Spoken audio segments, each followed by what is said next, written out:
In North Carolina, Jeffrey is on the roof of a McDonald's in the middle of the night. Using some tools, he manages to find a weak spot and break into the building. The next morning, the manager and 2 employees arrive and Jeffrey corners them with a gun. He talks very kindly to them and promises nobody will get hurt. After making them put on their coats, he takes them to the freezer.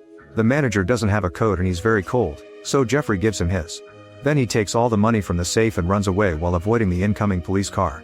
This all started 2 years ago. Jeffrey is a divorced Army veteran and he's struggling to provide for his 3 kids. On Becky's birthday, he gives her some of his old toys and she clearly doesn't like them. Jeffrey tells his best friend and fellow veteran Steve that he can't get a regular job because his Army skills aren't useful for everyday stuff. However, Steve points out that Jeffrey has an amazing power of observation that allows him to see stuff that other people don't. Later at a McDonald's, Jeffrey leaves the kids with their mother Talana and tries to promise he'll do better, but Talana doesn't believe in him anymore. After the family leaves, Jeffrey is disappointed to discover that Becky left her gift in his car. Then he stares at a repairman climbing on top of the McDonald's building and gets an idea.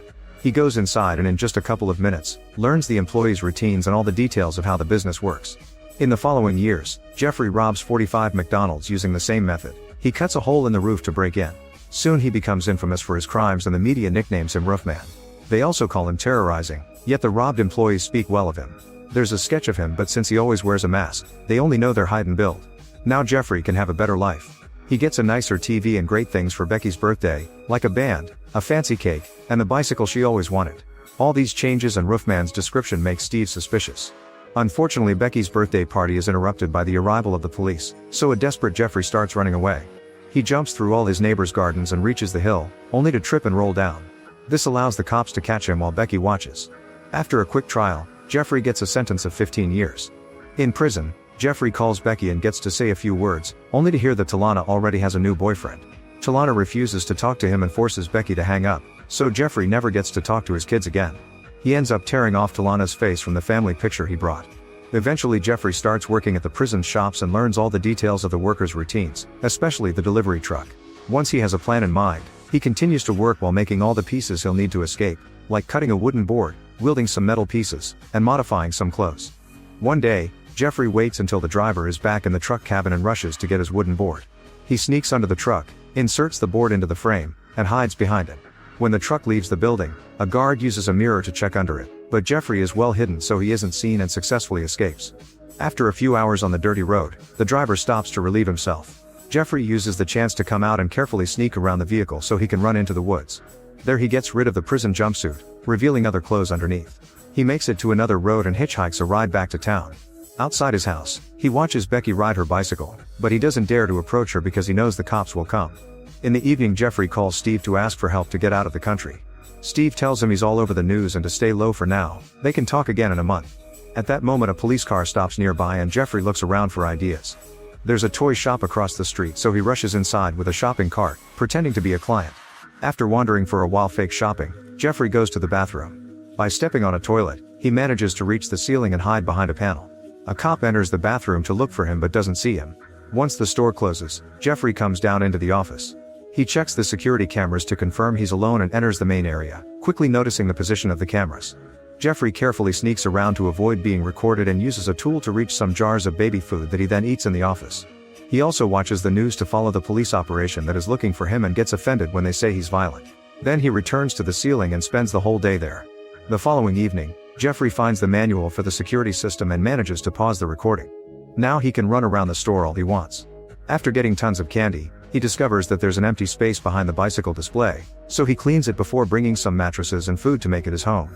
As days pass, Jeffrey continues to live in the toy store. He sleeps during the day while everyone is shopping without suspicion, and he comes out at night to entertain himself with the toys. Jeffrey gets clean clothes from the donation box and awkwardly washes his body in the bathroom. By watching the news, he keeps up with his case and learns that the police haven't given up on finding him yet. One night, Jeffrey discovers that the shop also sells baby monitors, so he installs them all over the shop and the office to spy on the employees. He watches how Lee asks her boss Mitch to have every other weekend off, explaining that she got divorced a few months ago and the custody situation is complicated. Sadly, Mitch turns her down and Jeffrey feels awful for her. Thanks to the baby monitor, Jeffrey learns Mitch's password and later uses it to access the shop's system so he can modify Lee's schedule. Eventually, the media and the cops lose all interest in Jeffrey, so he finally dares to come out to watch the fireworks on the 4th of July. The next day, he modifies the lock on the emergency exit so he can come in and out at will. Riding one of the shop's bicycles, he finds a payphone and tries to call Steve. His girlfriend Michelle answers and says that Steve left for Afghanistan on a 6-month contract, so he won't come back until December. Jeffrey leaves a message for him in code before calling his home, but he doesn't dare to talk because he can hear Becky having fun with her stepfather. Talana is suspicious of the silence and guesses it's Jeffrey, so she asks him not to call again or she'll tell the cops. Jeffrey has a breakdown after hanging up. That night, Jeffrey puts up a calendar to count the days until Steve returns. He's so frustrated that he starts hitting the toys. Sometime later, Jeffrey hears Mitch accuse an employee of stealing candy, pointing at his big belly as proof. Lee immediately comes to her coworker's defense while Jeffrey feels bad for getting the guy in trouble. That evening, he puts back all the candy he took. The next day, Lee tells Mitch about a charity brunch at her church, hoping he could donate something for the toy drive. Mitch refuses to give away anything from the shop for free, not even the returns that they can't sell. After Lee leaves, Mitch throws her flyer in the trash. Feeling bad for Lee, Jeffrey decides to take some toys to the church. He tries to leave the bag outside, but he's seen by a member of the community who forces him to stay for the whole service. Jeffrey can't stop staring at Lee while she sings with the choir. Afterward, Jeffrey decides to stay for the charity brunch just for the food, since he's been eating nothing but baby food and candy. The locals don't recognize him, so he pretends he's new in town and introduces himself as John. He even gets to chat with Lee, who is very impressed by his donation. When they ask about his life, he pretends he does classified work for the government so he can't talk about it. They invite him to come to more church events and he's so lonely that he agrees. Later, Jeffrey tries to brush his teeth, but they hurt a lot because of all the candy he's been eating. He steals some video games from the toy shop and pawns them to get money for the dentist, who finds 14 cavities. Jeffrey also gets some good adult clothes so he can stop wearing teenage stuff with cartoons. During the next church event, Jeffrey manages to charm all the ladies. A woman that used to work as a cop is surprised to hear that this little town has an intelligence unit, so Jeffrey convinces her that they're secretly everywhere and continues to avoid questions by claiming that the answers are classified. After the event, Lee wonders if Jeffrey likes men and that's why he felt like one of the girls. Jeffrey assures her that he isn't, so she asks him out. The duo goes to the park for their first date and Jeffrey feels awkward when he hears that Lee's ex is called Jeffrey too. They still have a great time and end up going to Lee's home to get naughty. After they're done, Lee tells him about her daughters and Jeffrey says he'd love to meet them. During the weekend, Jeffrey visits Lee and gets to meet her daughters, although Lee introduces him as a friend from church since this is still new. He gives Dee some merchandise of her favorite video game and she's so happy that she thanks him with a hug. However, when he tries to gift Lindsay some music, she turns it down and goes to her room. Jeffrey spends the rest of the evening playing with Dee, which helps him feel like a father again. Weeks pass and Jeffrey continues to date Lee. He attends all the church events and tries to connect with the girls. He does well with Dee, but Lindsay keeps ignoring him. They even spend Halloween together. To afford all their outings, he steals and resells more video games. The fear of being recognized never leaves, so Jeffrey asks Lee if they could start a new life elsewhere. Lee refuses, explaining that her life is there. One night, Jeffrey is washing up in the bathroom when he suddenly hears a voice. To his shock, Mitch has stayed in the shop after hours. His clothes are hanging in the corridor, so he waits until Mitch is in the office and runs out to recover them. Unfortunately, Mitch sees him and freaks out, quickly running to hide.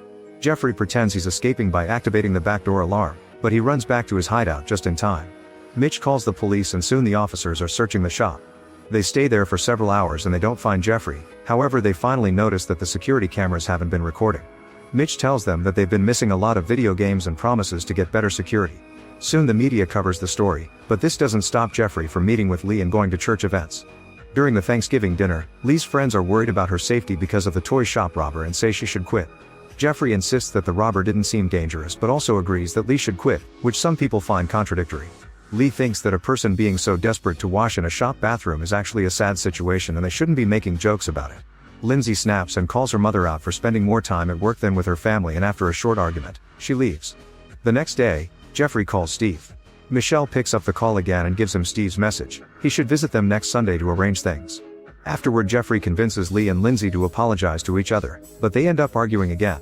Since Lindsay is still angry that she can never leave the house because Lee won't drive her, Jeffrey agrees to teach the girl how to drive and they go to get her a car. During the testing run, Jeffrey impresses the girls by doing some crazy moves while driving very fast, but Lee is terrified. Then he convinces the salesman to let Lindsay drive by paying well and in cash. Lindsay is very nervous but manages to get them back in one piece. On Sunday, Jeffrey finally reunites with Steve, who asks if his friend has stayed hidden and avoided contact with anyone. Jeffrey lies and says he has. Michelle puts a wig on Jeffrey for a picture so they can make a new passport, and Steve creates a whole fake backstory for him under a new name. To get Jeffrey out of the country they'll need $50,000, which he obviously doesn't have yet. He promises he'll get it anyway. Afterward, Jeffrey drives to his usual pawn shop and climbs on the roof to break in with his old methods. However, he miscalculates and falls into the neighboring store. He's so desperate that he breaks the wall to reach the pawn shop, but this activates the alarm. Jeffrey grabs a gun and a police bulletproof vest before using a statue to break the front door so he can escape. Later at the toy shop, Jeffrey installs some panels to cover his hiding spot. Then he listens to Mitch talk to the employees about the details of the upcoming 2 weeks. The holiday season is when the store gets the most clients and the most money. Security will be improved, they'll be opening early and closing late. This includes Christmas Eve, so Mitch puts up a new schedule that means lots of extra shifts for everyone. That night, Jeffrey modifies the schedule so Lee won't be in the store on the day of his plan. The next day, Jeffrey takes a big Christmas tree plus lots of decorations and gifts to Lee's house before going to church with the whole family. While watching Lee sing, he can't help but cry. The following morning, Jeffrey puts on his mask and comes out with his gun in hand to rob the toy shop. While he ties up all the employees, the security guard tries to reach for his weapon, so Jeffrey has to knock him out. The sight of blood makes everyone freak out. Then Jeffrey makes Mitch open the safe and asks him to remove the ink bomb from the bills. The bomb sprays ink all over Mitch's face and Jeffrey grabs the money bag safely. On his way out, an employee calls Jeffrey out for hurting the guard and says he needs an ambulance. Jeffrey decides to stay to call 911, and this delay ends up with Lee arriving for her shift. She runs away in panic, so Jeffrey escapes through the back door instead. The police arrive quickly and save the guard just in time. This time the investigation is more thorough, so the cops find Jeffrey's hiding spot in the shop. Lee is interrogated and explains she couldn't tell who it was because of the mask. Meanwhile, Jeffrey pays Steve for all the fake documents and plane tickets to leave tomorrow for Venezuela. Steve asks about the robbery he saw on TV and Jeffrey pretends he knows nothing. Michelle puts the wig on him while Steve explains he needs to get rid of any records he may have left behind. Jeffrey has no choice but to break into the dentist's office and burn it down. The next day, Jeffrey is driving to the airport when he gets a call from Lee. After lots of hesitation, he pulls over to answer. Lee invites him to her Christmas dinner and Jeffrey cries as he agrees to go. Moments later, Jeffrey shows up at Lee's home with some gifts.